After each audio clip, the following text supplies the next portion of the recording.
Were announced against a state parole officer in the death of Marcello Woodard. The victim's father is now sharing his reaction with us. Charles Woodard sat down with our Lisa Adams this afternoon.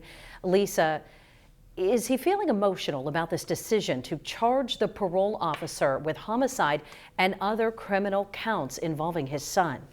Well, good evening, Eva. I can tell you he was very emotional when he received that call from Erie County District Attorney Beth Herz herself ahead of a public announcement on the charges, a promise that she made and kept. He said he knew it would take time, and he's praying that God helps him stay peaceful as due process now plays out for parole agent Kevin Seelinger.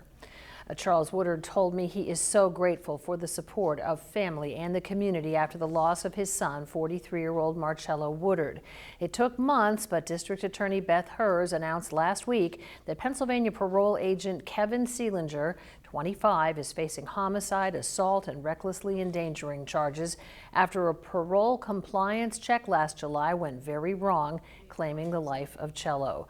Charles told me he spent his life working in the criminal justice system focused on drug and alcohol cases. He now appreciates the time that it took for DA Beth Herz to make a decision on filing charges, and he is most grateful that after months of waiting, she took the time to call him with that decision.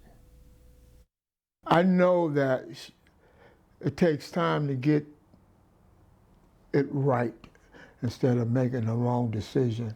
I really respect her, you know, but now it brings a little closure to my family. I can't bring my son back, but I want to do is make sure that it never happens to anyone in our community again. Charles had so much to say, and he said he will be there every step of the way as due process now plays out for the murder suspect. And he said his God is helping him focus on peace and not resentment.